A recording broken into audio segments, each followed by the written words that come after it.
Hi friends, in the previous lecture we have seen, in first lecture we have seen the definition of arithmetic progression.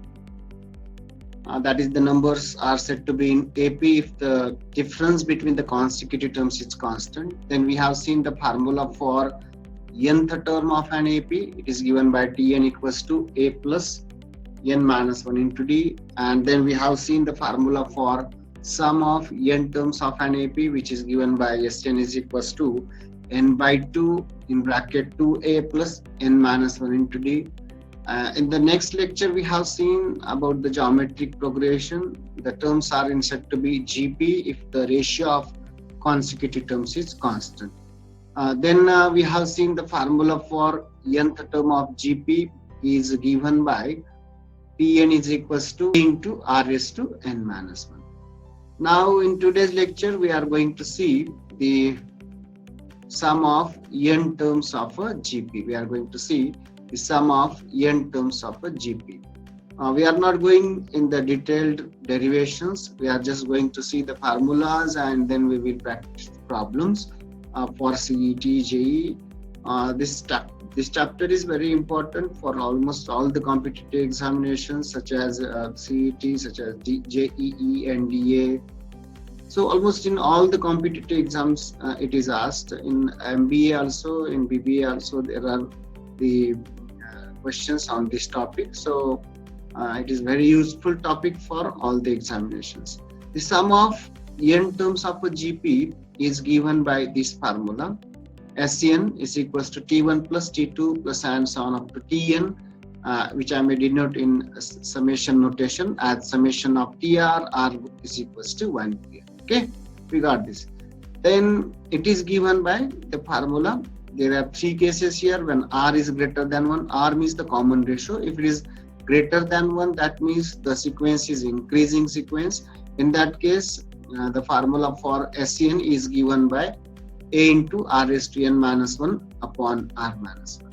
When R is less than 1 means the sequence is decreasing sequence. In that case, the sum of n terms of GP is given by this formula.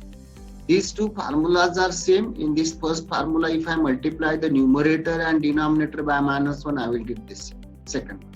Means I can use either formula when R is greater than 1 or R is less than 1. You can interchange these formulas. You will get the same answers. So in particular, you may use these formulas. For more accuracy or for more clarity, you can use these formulas. And the last case, when R is equals to 1. R is 1 means the common ratio is 1. Means the ratio of second term to the first term is 1. It means that all the terms of that sequence are same. A, and likewise. Because the ratio is 1. You see, first term is A and the common ratio is R. If I multiply this first term A by the common ratio R equals to 1, I will get the second term to be A again. The third term is also A and likewise.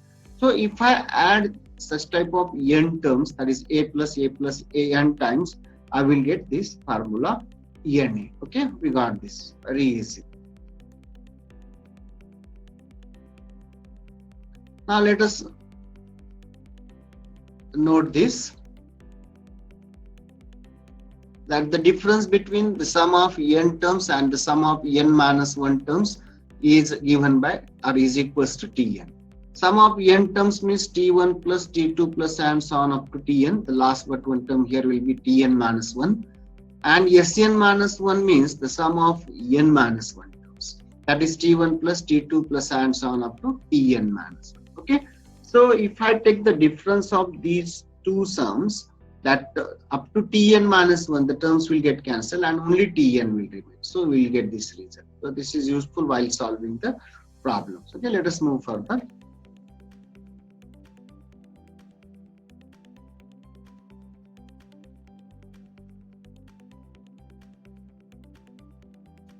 Now let us see the formulas for sum of infinite terms of a geometric progression.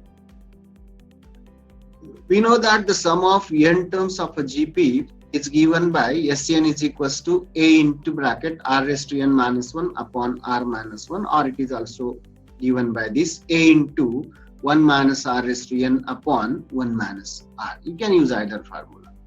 Now, when r is greater than 1, in that case, or mod r is greater than 1, in that case, the sequence will be increasing and it will tend towards infinity or minus infinity if it is less than minus 1. So when mod of r is greater than 1, then this quantity, that is r raised to n quantity, will tend towards infinity and the denominator will be a finite term. So in that case, the sum will tend towards infinity, means that sum cannot be obtained. So let us see this first case. When mod of r is greater than 1, then r raised to n approaches to infinity and the infinite terms cannot be added. Infinite terms cannot be added. Okay, so and therefore in this case the sum is not defined. When mod of r is greater than 1, then the sum is not defined. Now let us see the second case. In second case, when mod of r is less than 1, then r raised to n will tend to 0. You should note that if r is in between 0 and 1, and if I take the larger powers, then for example, let us consider 0.1, r is equal to 0. And if I go on increasing the powers, the quantity will reduce. Means if I take the third power, again we will get a smaller term.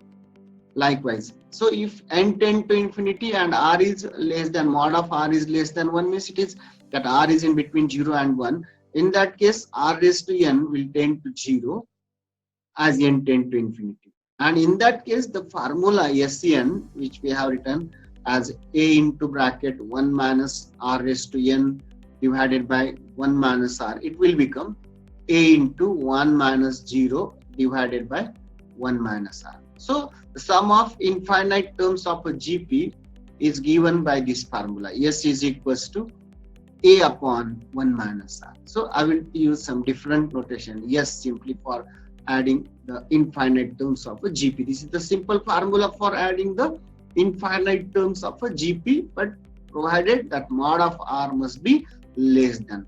Okay. Now let us see some examples on GP. We will see some examples, detailed solutions of some examples, and in later on we will see the MCQs. We are more interested in MCQs for the competitive exams. You can solve these problems in your regular classrooms, and we will practice more MCQs here in online sessions. So before MCQs, we will see some detailed solutions for some problems. It is given that for a GP, A is equals to this, means the first term is given to you, R is equals to 3, means the common ratio is 3, and you have to find T6 means the sixth term. We know the formula for nth term of a GP is given by A into R raised to n minus 1. And we need to find the sixth term, means n is equal to 6. A is given, R is given, also n is equals to 6. And so if I put n is equal to 6 in this formula, T6 will be equal to A means 7 upon 243, this is given, R it is given in the question 3, and that raised to n minus 1 means 6 minus 1. So solving, you will simply get 7 upon 243 into 243, which is 7. Okay, so this is the first example. Now let us see the second example. Let us see the second example here. We have to find the number of the term of this GP, which is given to be 5 raised to 10. Which term of the GP is this one? So this is a given GP, and we have to find the number of the term 5 raised to 10. This is the term of this GP, and we have to find its number. A means the first term of this GP is given to be 5. R means the common ratio. It is second term upon first term or third term upon second term. It is the ratio of consecutive terms. So in this case, I will take 25 upon 5, which is 5. And it is given that a term of a sequence is this. I will suppose that it is the nth term, and I'm interested in n. Means I want to find the number of this term in this GP. Means which is this term in this GP. So I want to find n here. So I suppose that Tn is equals to 5 raised to 10. We know the formula for Tn, it is equals to A into R raised to n minus 1. It is given Tn 5 raised to 10. A is 5, the first term. R is also known 5, and that raised to n minus 1. Using the laws of indices, these two can be multiplied. This is pi raised to 1 and this is pi raised to n minus 1. If I add these powers, I will get n, that is pi raised to n equals to pi raised to 10. It means n is equals to 10. That is, this given term is nothing but the 10th term of the given GB. Okay. Regard this, these are very simple examples. You can practice more examples of this kind at home. We will see more examples in the next lecture, and thank you for now. Do visit again.